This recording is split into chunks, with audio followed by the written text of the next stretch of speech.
And thank you for joining us for part two of our Intelligent Manufacturing webinar series. And in this webinar series, we are talking about the Siemens Intelligent Manufacturing solution with which we support the aerospace and defense industry and enable aerospace and defense companies to plan and to operate the factory of the future. My name is Vika Wiseman, and I'm the director of the Aerospace and Defense Digital Manufacturing Solutions within Siemens Digital Industry Software, and I will be accompanied by my colleague, Josh Carlson, who will get into the details of our webinar today. So when we are talking about intelligent manufacturing, we are actually talking about digitalizing manufacturing with digital manufacturing solutions. And you can see here nice images from our different software tools with which we create the intelligent manufacturing solution. You can see in the top middle our process planning application with which one can create a manufacturing bill of material and derive out of this the bill of process. And then you can see all the visual 3D images that you see are actually the simulation environment which you are using in order to validate the bill of process. You want to simulate and make sure that your manufacturing process, your assembly process is optimized and can be executed in the shop floor. You can see images from for manual assembly, automated assembly. Today we're going to focus in the manual assembly in what we call the human simulation, and we will show you the solution that we offer in order to simulate any manual assembly work, make sure that you are keeping your employee health and safe, and then also make sure that the process which you plan to be a manual process can be executed by your shop floor workers. So without further ado, I will hand this to Josh, our simulation expert. Josh, please go ahead and let's go into the details. Thank you, Svika, and thank you everyone watching or listening for your time to join us on the Aerospace and Defense Intelligent Manufacturing webinar series. I'm Josh Carlson, and I'm a technical product manager on the Siemens Digital Manufacturing Business Enablement and Industry Solutions team. Before we jump into the human simulation demo that I'll be sharing with you today, I want to pause and revisit two of the key trends that Svika shared that are most relevant for our conversation today. First, let's talk about sustainability. When you think about sustainability, what's the first topic that comes to mind? Usually when I ask this question, and as Svika discussed, it's about environmental impact, reducing carbon footprints, optimizing resource utilization, or potentially just implementing a 3R strategy: reduce, reuse, and recycle. My mind, and what I hope you will consider moving forward, is the sustainability of human health and safety during manufacturing production, as well as during the use and maintenance of the product once it enters service. Next, we should consider the workforce challenges around knowledge transfer and closing the skills gap that Svika mentioned. We will look at how virtual technologies like simulation and virtual reality can help with reskilling, upskilling, and attracting new talent. Of course, worker safety should be considered here as well. A critical aspect of implementing intelligent manufacturing and addressing workforce and human sustainability challenges is through digital simulation of the human factor. The simulation spans across both the manufacturing production lifecycle and the product lifecycle. Now, let's dive into a couple of use cases of how Process Simulate Human brings together the real and the virtual world to help you ramp up faster, reduce costs, and deliver right first time. First, I want to start with the use case of how airframers and aircraft assembly companies are using Process Simulate Human to plan and validate the human factor in the production lifecycle. Of course, this use case isn't limited to airframers or aircraft assembly companies. It's been applied by many users to other areas across aerospace and defense, such as land and space systems, defense applications, and avionics, or aerospace and defense focused electronics. The two demos I'm going to address here are for two different assembly processes around airframing. The first being wing assembly, where shop floor technicians join a wing to the fuselage of an aircraft. The second being installation of a wheel on a landing gear assembly. It's important to consider, before we jump in, that within manufacturing production, especially for aerospace and defense, there is a hybrid of shop floor technicians performing manual tasks of various kinds, and the incorporation of robotics, machinery, automation, and other control technologies. Everything's coming together. Creating a truly comprehensive digital twin requires bringing both that human factor and the robotic and machinery factor together. So let's jump in. This first demo starts with the planning and validation of an overhead gantry system, what you see here. And this overhead gantry system is used to assist floor technicians as they position, align the wing for assembly to the fuselage before they can safely and properly join the assemblies. Looking at this, we can answer several questions, such as, is the proposed station layout feasible and optimal? Within the station layout, we can look at things like, where are my fixtures? Are the fixture designs proper? Where are my structures around the plane? What tools are needed and where are they located? You could look at things like the desks and workstations as well. We also look at whether we can avoid collisions during install. As you saw at the beginning of the video, when the wing was turning red when it collided with the fuselage, we can assess those type of things as well. Next is, can the technicians safely and ergonomically handle this process? Are they able to stand and move the wing into position? Are they crouching? What height should the gantry be at? And validating that part of the process. Are certain size techs needed? Do we need very tall workers, very short workers, and assessing workers of different sizes? And then, as we see here, the vision window, we can actually see what they're seeing on the floor during the install to make sure that there's no blind installs, or reworking an area if there is a blind install. So you can see right at the kind of the tail end of that video, the work zone ergonomic tool where we can quickly assess safe work zones and propose adjustments if needed. Next, we're going to look at a comparison of two different size techs performing the same wheel installation on a landing gear assembly. The human digital twin can be scaled precisely to whatever your workforce size is, whether you're using a wizard to customize everything or using existing databases with percentiles for rapid scaling, depending on your customer requirements.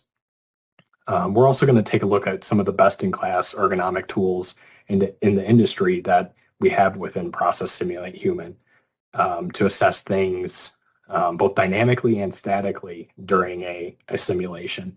So we're going to be looking at things like lower back strain in this simulation dynamically, but we can also look at a more detailed analysis and reporting generation where we can look at things in addition to lower back, such as NIOSH, OWASP, strength, fatigue, and strain indices. We can answer questions such as, is this process safe and optimal? Should considerations or assist devices be implemented, like having the wheel be on a pallet that's raised off the ground in order to prevent the bending, which we see through these reports. Most of the issues with this task are around that initial bend to pick up the wheel. Other questions such as, are there restrictions or limits on possible tech sizes? So as we close it here with an example of two of the reports comparing Jack versus Jill performing this task. Now let's shift gears to a new example. And this other example is going to be around a land system use case, seeing how the human digital twin within simulation can be used to look at factors across the product lifecycle. So we started with production, now we're going to shift to the product lifecycle. So just like in the previous use case, right, of course, I want to remind you that this is applicable to every area of aerospace and defense, not just land systems. So in this first demo, we're immersing in VR with what we call live hands. So we're only going to be looking at the hands of an operator. And really this is to perform rapid evaluations, right? You know, we don't have to get a human within the simulation. We're going to jump right into the cockpit, or in this case of the land system, the commander chair. And what this is going to allow us to do, see, we're going to quickly teleport here to the chair, is we're going to perform reach assessments. So can I see, visibly see, and can I reach the controls from the commander chair? Are there any blind spots inside the vehicle where, you know, either I can't visibly see the things that I need to see, or are there controls that I'm going to be reaching for that I cannot see and need to use blind? Can I optimize any of the control locations? You know, if I can reach them all, okay, but are they ergonomically ideal? We could also perform a deeper assessment, right? This is a rapid assessment, but we could do a deeper assessment where we put the actual sized operators scaled just like we saw in the last videos of the airframer example, and put them within the commander chair and make sure that they could, you know, reach the pedals. Are they too big for the space? Do we need to limit users or maintainer sizes? And now we're going to jump into this second video. In the second demo, we watch an engineer immerse with VR in Process Simulate and with motion capture technologies to walk through a testing procedure of the product design of the engine bay of the land system to see whether a maintainer in the field could reach all necessary areas, check views for any blind procedures they may need to do during maintenance tasks, and validate those maintenance work instructions all virtually. Product design needs to be evaluated and optimized not just for production, as we saw with the airframer example, but also for the users, right? The people that will be in the field using and servicing these systems once entering service. Human simulation really breaks down these silos between engineering, shop floor teams, and shortens the feedback cycle on product design. Before I show us a quick sneak peek into the next webinar topic and hand it back over to Zvika, I want to leave you thinking about human sustainability in manufacturing and product realization just a little bit longer. I want you to consider the human factor for both product and production life cycle, and consider using the human digital twin to realize the benefits of intelligent manufacturing. So here's the sneak peek I promised, looking at the next webinar topic, which is focused on robotics and automation simulation. So using that same technology, that same VR technology, we're going to immerse here and tour the entire airframing and aircraft assembly plant that we saw in that first use case. So we can focus on the entire plant or in specific lines, cells, or stations. You can collaborate virtually with colleagues while immersed and visualize the process firsthand, regardless of where you're located in the world. And yeah, I know, immersing is cool on its own and can provide excellent value, especially when paired with motion capture, as we just saw. But what's even more critical is being able to feed this information, these notes, these comments that you make within VR back into that simulation digital twin. And then, you know, we didn't have time for it today, but integrating that simulation directly into your PLM system. Just a little hint, we're going to be looking at drilling and riveting and inspection next time. So one, thank you again for your time to learn more about human simulation with us today and for the aerospace and defense industry. And please reach out to discuss the Process Simulate solution. Back to you, Zvika. Thank you, Josh, for a very nice introduction of the human simulation tool. So we've actually seen how a manual assembly process, which is planned, is actually simulated and validated. Make sure that your employee in the shop floor is safe and healthy, using all kinds of industry standards, as Josh showed you, and to simulate and make sure that any manufacturing or assembly processes that you planned are feasible, that any maintenance processes are feasible, and you've actually seen how this technology can be used also to improve the product design itself.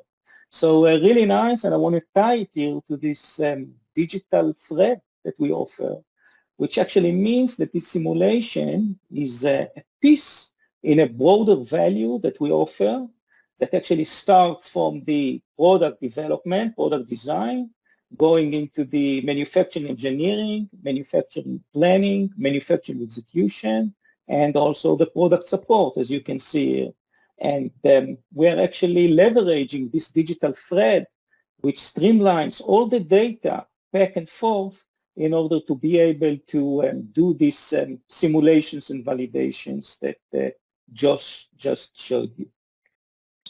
So let me also say that Siemens is very active in the aerospace and defense market. We have a nice global customers all over the world, airframers, engine manufacturers, space companies, defense companies, OEMs, and suppliers which are using our technologies in order to improve their products and their processes, to plan their product of the future, but also to plan the factory of the future.